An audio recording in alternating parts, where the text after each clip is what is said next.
Ya, kita record dulu biar ada berkasnya. Yuk. Siap, siap Bapak. Oke Sal, bisa di-share Sal? Oke, siap.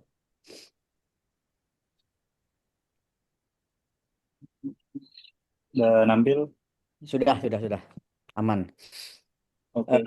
Kami dari kelompok 6 Pak Agung yang beranggotakan Eko Prasetyo, Rudi Aprianto, saya sendiri, Faisal Rizky, Gunawan, Jema Mawaldi, dan Edward Christian. Next. Oke, sebentar. Ya, tujuan kami membuat presentasi ini adalah untuk menilai tingkat kesadaran keamanan pengguna sistem informasi sekolah.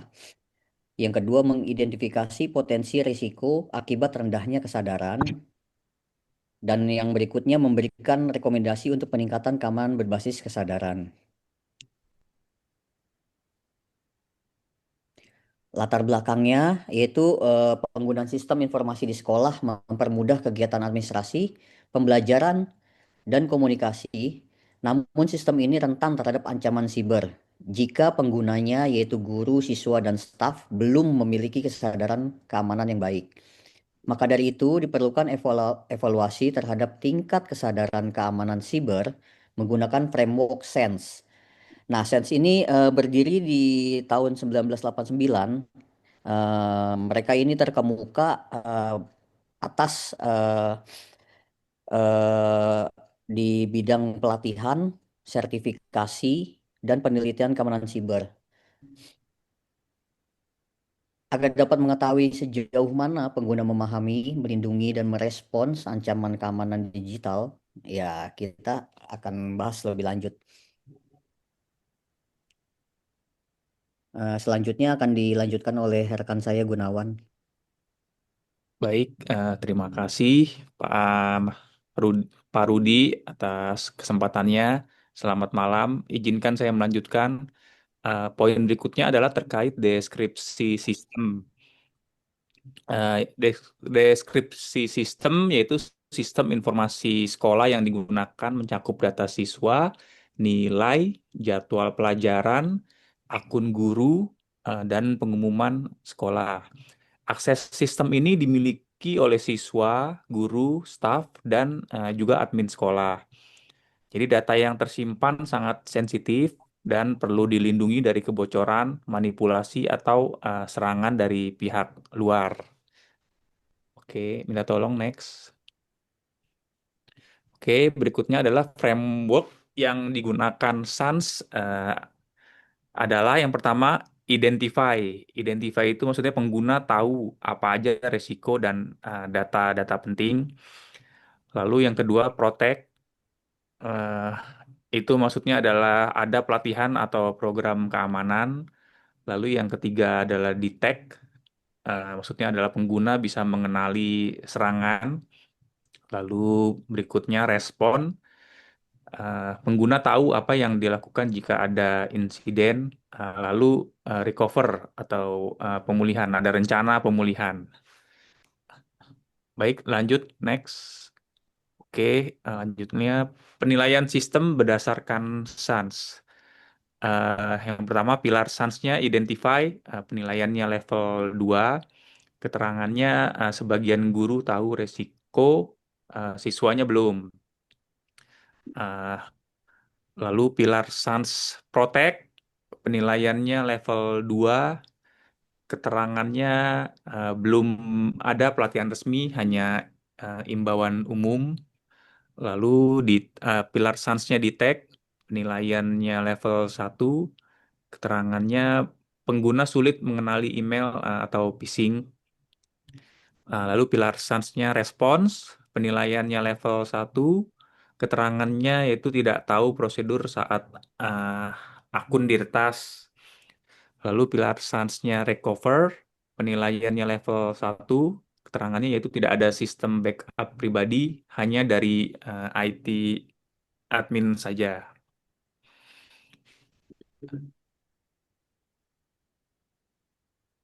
Sebentar, maaf. Oke, yang berikutnya eh, rekan saya yang akan menyampaikan dari slide berikutnya, yaitu Edward Christian.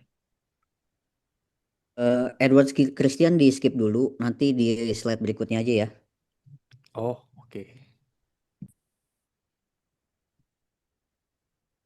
Jadi berikutnya siapa ya? Nah, ini habis Edward. Mas Jema ya, Mas Jema ya.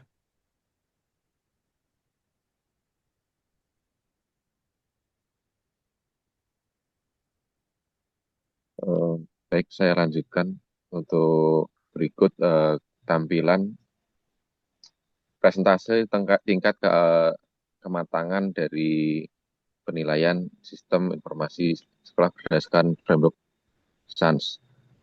Dapat dilihat bahwa mengenai identifi untuk ke tingkat kematangannya sudah mencapai 40%, juga protect. Kemudian faktor-faktor lain di detect, respond, dan recover, tingkat kematangannya di angka 20%. Monggo untuk slide selanjutnya.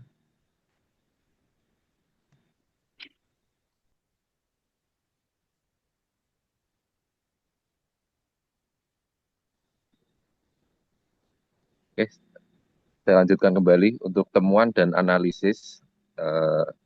Temuan kurangnya pemahaman pengguna, siswa, dan guru terhadap ancaman siber seperti phishing, malware, dan pencurian data.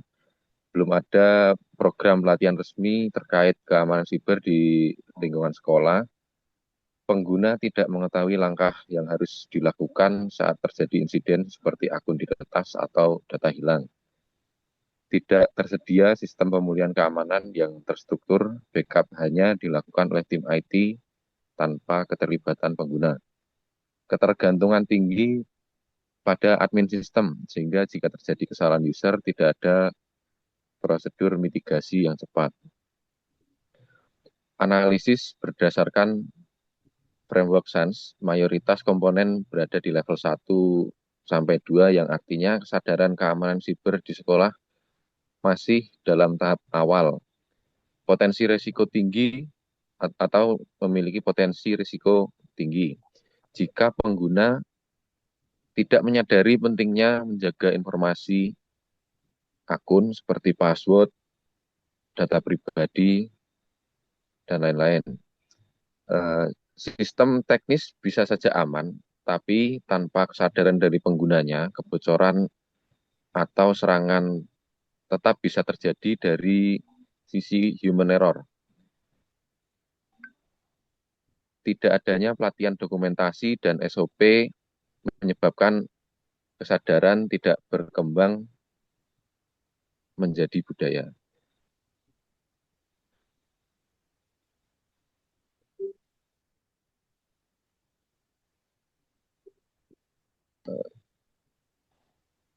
Kelebihan dan kekurangan framework SANS adalah sebagai berikut. Dari aspek struktur, framework SANS memiliki kelebihan struktur bertahap yang jelas atau level dari 1 sampai 5. Dari grafik yang sebelumnya, level 1 di 20%, level 2 40%, dan seterusnya sampai dengan 100%. Kekurangannya, tidak semua organisasi cocok berada dalam klasifikasi level tertentu. Kemudian fokus untuk aspek fokus praktis, fokus pada perubahan perilaku dan budaya keamanan, bukan hanya kepatuhan. Kelebihannya, untuk kekurangannya, kurang fokus pada aspek teknis atau kontrol teknis keamanan. Skalabilitas framework SANS memiliki kelebihan cocok untuk berbagai skala organisasi, termasuk dalam lembaga pendidikan dan pemerintahan. Dan memiliki kekurangan implementasi penuh, memerlukan waktu dan komitmen dalam waktu jangka panjang. Aspek panduan evaluasi memiliki kelebihan menyediakan indikator konkret untuk menilai kemajuan program kesadaran. Dan kekurangannya, tidak sepenuhnya kuantitatif, bergantung pada interpretasi subjektif. Kemudian aspek relevansi global memiliki kelebihan telah digunakan secara luas di berbagai organisasi dunia, dan kekurangannya informasi mendalam dan sumber resminya sebagian besar dalam bahasa Inggris. Dan tentunya kita harus mempelajari supaya dapat dijalankan di Indonesia karena minim literatur bahasa. Selanjutnya, Terima kasih Mas Jimah. Boleh dilanjutkan Mas Edward, silakan. Ya, selamat malam semuanya.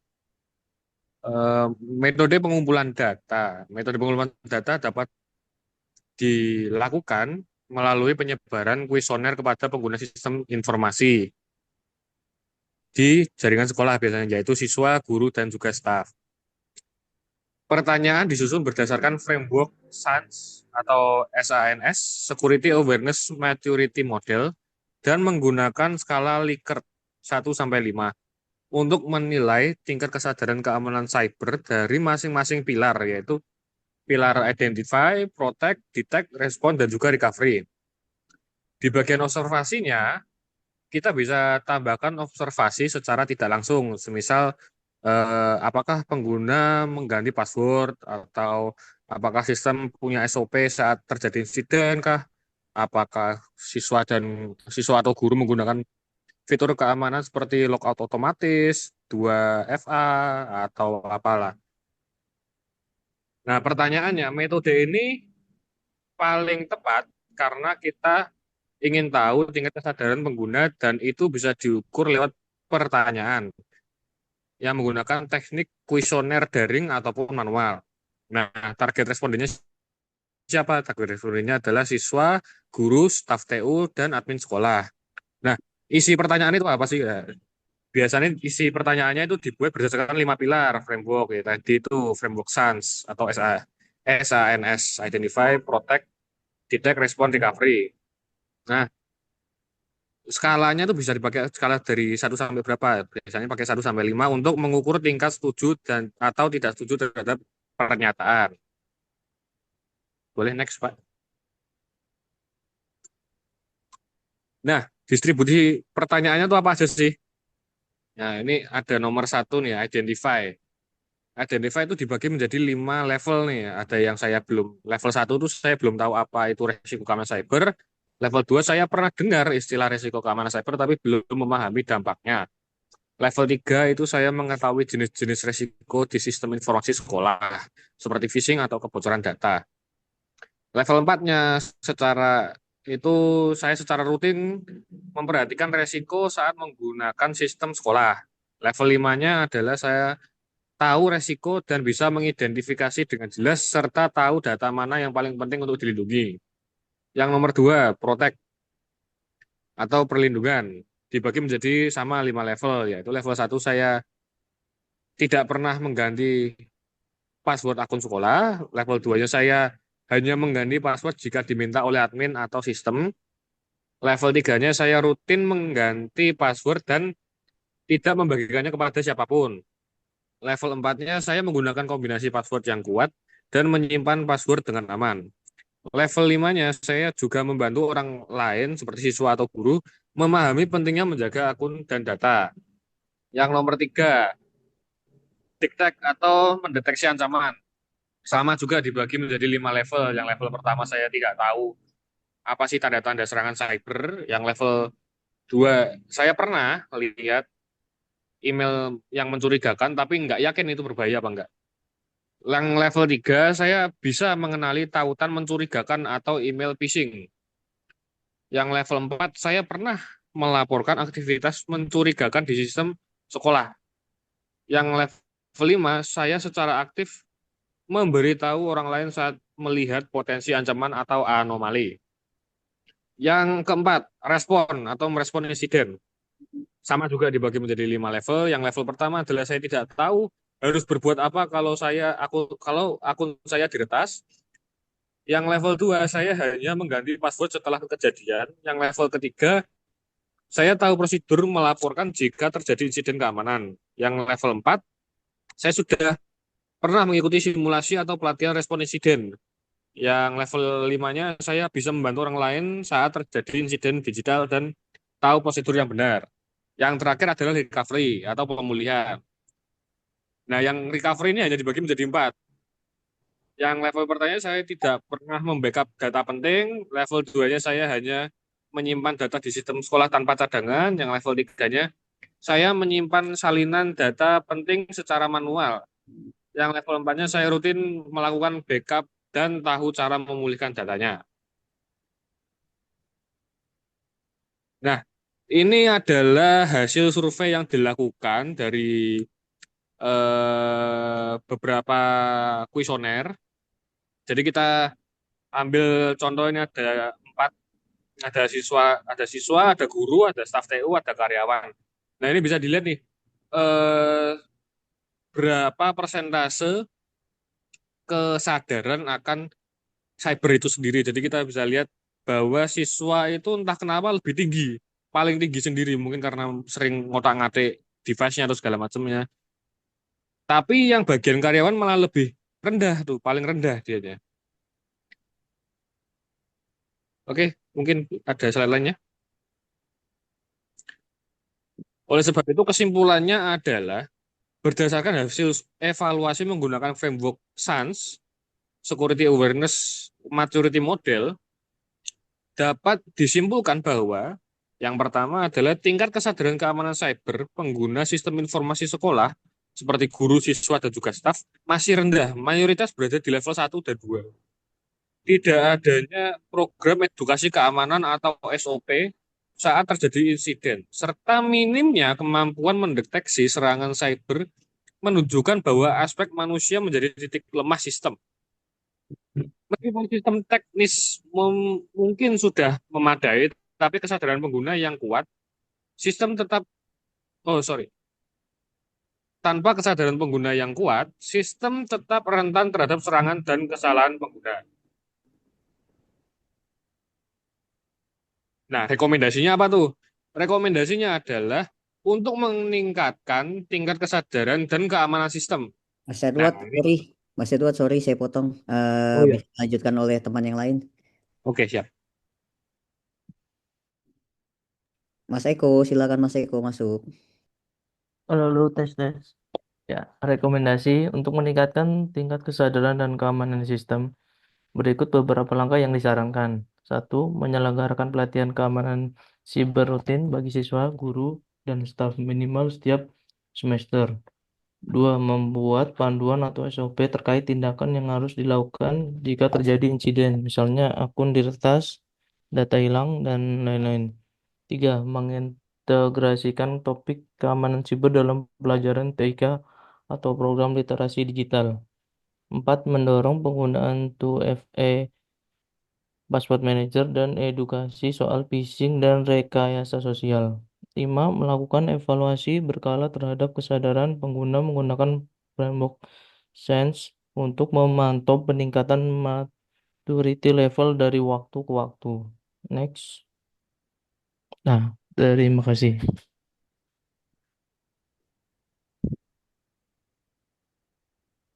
Udah nih slide terakhir. Izin Pak, sudah selesai kurang lebih. Ya, yang paling enak Mas Ya. Eko yang bocor kesimpulan. Cuma dibagiin satu kita. Oke. Eh, secara keseluruhan sih sudah mendekati benar ya, tapi masih belum lurus. Coba dari awal. Di awal itu, oke, ini kan terkait dengan evaluasi keamanan sistem informasi sekolah berdasarkan framework SANS ya. Terus next, di sini tujuannya adalah menilai tingkat kesadaran keamanan. Next lagi coba latar belakang Oke, oke, oke. Terus next. Oke, next.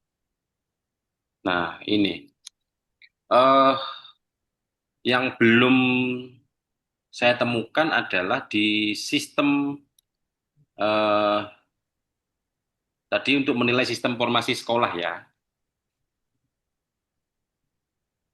Aduh, sorry. Tapi saya belum melihat sebetulnya kalau mau lebih fokus, apakah ini sistemnya berbasis webnya atau yang di mobile apps-nya gitu. Terus karena nanti mungkin catatan implikasinya bisa saja karena ini nanti ada aspek yang dikulik adalah aspek cloud-nya atau mungkin di server lokalnya gitu. Nah, di sisi lain sebetulnya ketika memilih SANS gitu ya, ini masukan kedua. Jadi yang pertama tadi sebetulnya untuk pengujian sistem formasi, tapi sistem formasi ini eh, yang sistem formasinya yang berbasis apa belum ditekankan. Yang kedua, tiba-tiba sebetulnya kalau misalnya kita mau kenapa frameworks-nya yang digunakan SANS gitu ya.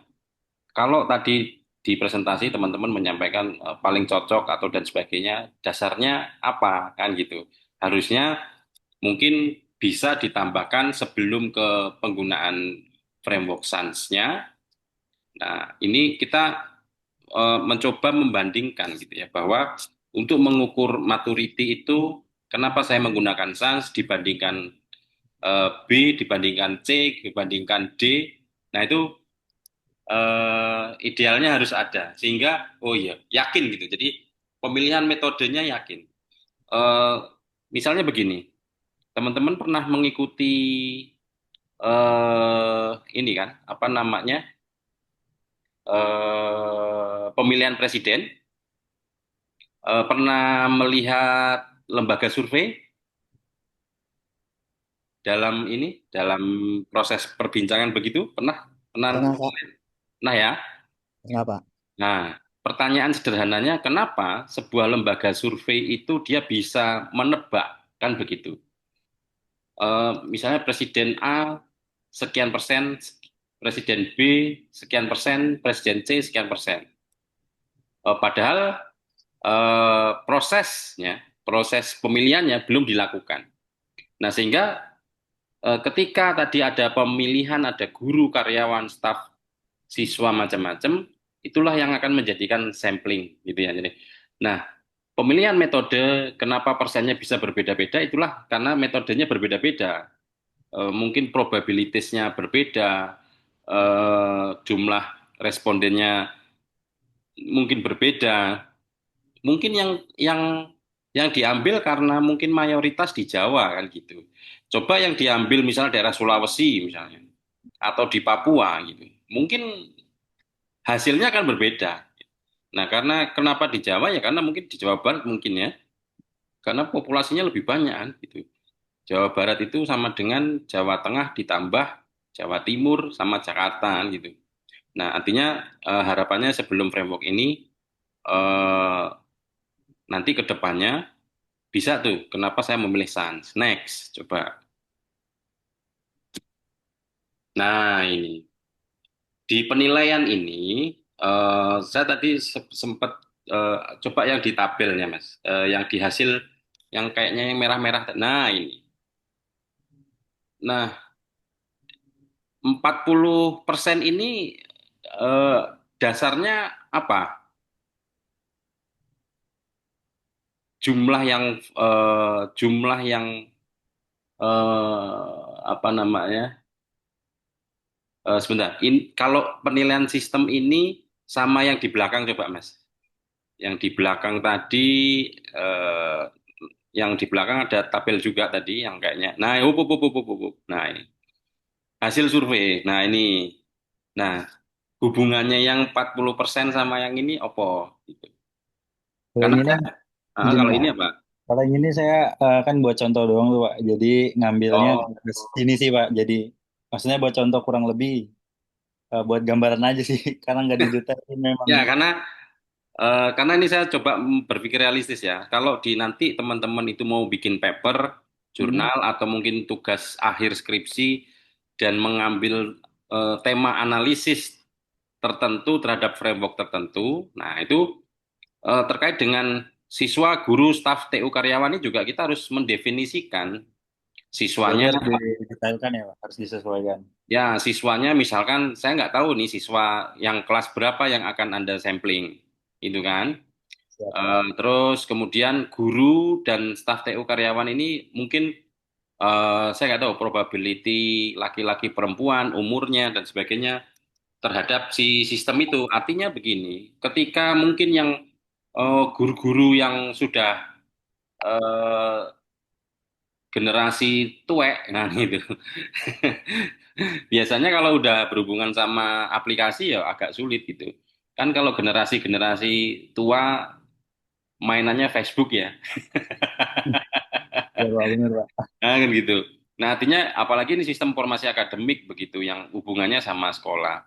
Mungkin secara secara keseharian mudeng gitu ya. Tapi kalau begitu dihadapkan sistem, nah ini nek ngisi nilai neng ngendi, gitu. Mau ngedit di mana dan sebagainya. Ini hasil survei terhadap maturity. Nah, terkait dengan si sistemnya sendiri, eh, apa namanya, terkait dengan apakah eh, terkait dengan adaptasi frameworknya ini pas atau enggak begitu ya. Nah ini tadi juga sekolahnya, saya nggak tahu nih sekolahnya SD, SMP, SMA atau apa ini saya juga belum belum belum ngeh ini gitu ya. Nah, itu terus apa ya, evaluasinya saya juga belum belum belum dapat. Tapi nggak apa-apa ini proses ya. Kalau tadi misalnya eh, terkait dengan maturity si sistem keamanan saya juga tidak disebutkan fitur mungkin evaluasi kelengkapannya ya mungkin kayak 2FA atau mungkin dia sistemnya harus SSL, ada captchanya, ada sistem logging untuk historinya macam-macam dan sebagainya saya juga belum belum melihat dari sisi maturity-nya gitu. Jadi eh, intinya sih kalau dari saya sebelum eh, melakukan sebuah survei, gini, logikanya begini, sederhananya. Saya itu, gini, sederhananya gini, teman-teman kan pasti pernah beli handphone kan ya. Iya Pak. Kita di dalam grup ini aja mungkin ada yang pakai iPhone, ada yang pakai Android gitu ya. Iya. Nah, terlepas masalah masalah biaya ataupun dan sebagainya, teman-teman pasti berbicara masalah masing-masing punya keunggulan masing-masing kan gitu.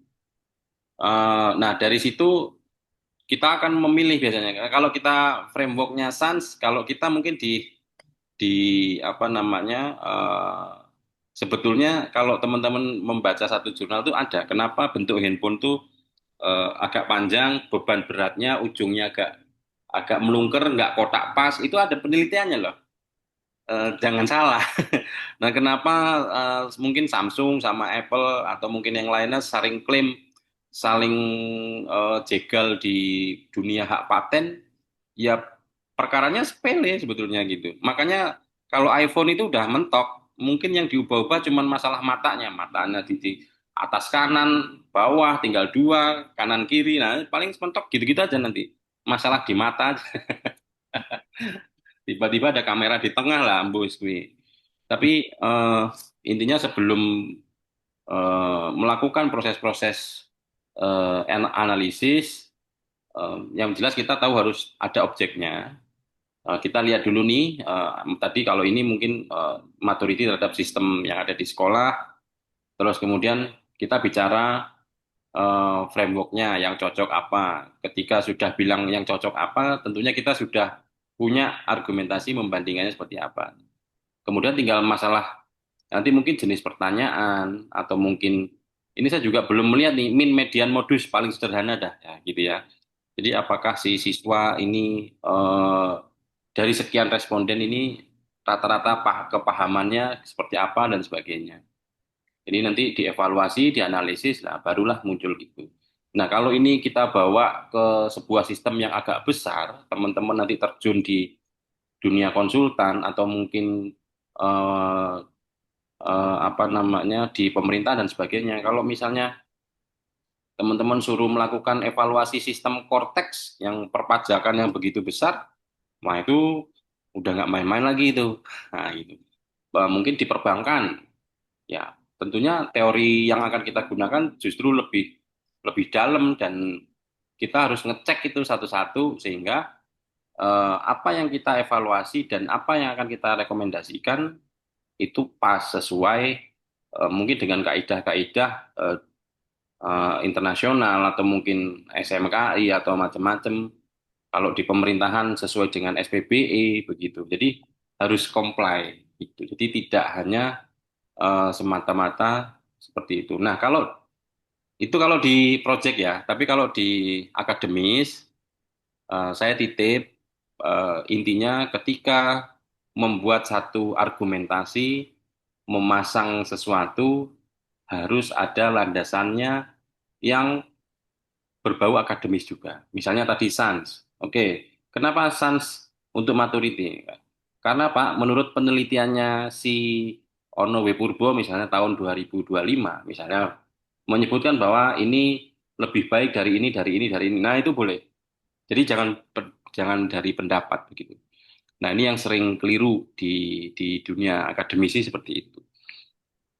Gitu ya, itu masukan saya, tapi at least sudah mau mendekati kebenaran gitu. Nama juga belajar ya toh, Iya, Pak. tapi ini oke sih. Gitu. Ada pertanyaan lagi nggak? Sudah sih, Pak, dari saya. Mungkin dari rekan yang lain. Mungkin kalau dari saya sih terima kasih Pak Agung atas masukannya. Kami akan perbaiki. Memang sih kalau dari apa akademisi bukan berdasarkan apa pendapat kita gitu. Harus ada Ya, pembuktian ilmiahnya Pak. ya Begitu Pak. landasan-landasannya lah kira-kira gitu. Siap. Gitu. Jadi ketika memberikan evaluasi ini hasilnya ada ya karena memang sudah runut dari depannya seperti itu. Makanya ketika lembaga survei misalnya untuk presiden ataupun mungkin gubernur atau mungkin wali kota bupati sebetulnya yang cukup menarik adalah di mana dia ngambil sampel. Ya nek kowe jiko sampel ning Solo ya mesti Jokowi lebih unggul kan gitu. Nah, Ya, jajan ning daerah Aceh sana, apa ya Jokowi lebih unggul? Belum tentu gitu. Makanya apakah teori yang sama itu bisa diterapkan di daerah yang berbeda? Belum tentu karena respondennya berbeda gitu loh. Jadi apakah ketika teman-teman menilai maturity sistemnya di sekolah X akan sama di sekolah B? Belum tentu. Jadi itu sih kenapa perlu dilakukan eh, kajian akademis gitu ya. Ya mudah-mudahan masukannya membantu proses logiknya ya. ya, Pak. Ini nggak ada kuliah malam, Boh. Harusnya UMA, Pak. Cuman UMA Iya harus sinkron. ada. Makanya minta jadwal sekarang, Pak. Lah gue Umar Rasido ganteni aku. Malam Ya, ini kalkulus Pak. oh iya iya, ya wis ya wis. Ya wis, mungkin kalau cukup terima kasih atas niat baik teman-teman untuk presentasi karena ini untuk tak ambil nilai Ya, Pak. pas. Eh, Seperti yang saya sampaikan di pertemuan kemarin, sepertinya eh, saya kemarin udah ngomong belum ya? Eh, apa namanya? eh, Kayaknya pilih libur ya. Saya pernah menyampaikan eh, terkait dengan pertemuan selanjutnya, apakah memang mau tetap lanjut kelas ataupun Oh, libur? ansing. Kayaknya pada ngambil libur dah. Kemarin tuh kalau nggak salah gitu. Mumet kali, Pak. Ya, karena yang kelas reguler kemarin saya sampaikan. Jadi sebetulnya teman-teman saya harapkan bisa kritis sih gitu. Jadi Kalau mau saya lebih baik asinkronusnya di belakang aja begitu. Ya, Jadi nanti tinggal kalau misalnya nanti absen saya absenin. Gitu ya. ya Pak. Makasih. Terima kasih kembali Pak. Jadi kita pamit ya. Assalamualaikum. Waalaikumsalam, terima kasih Pak. Jadi. Waalaikumsalam.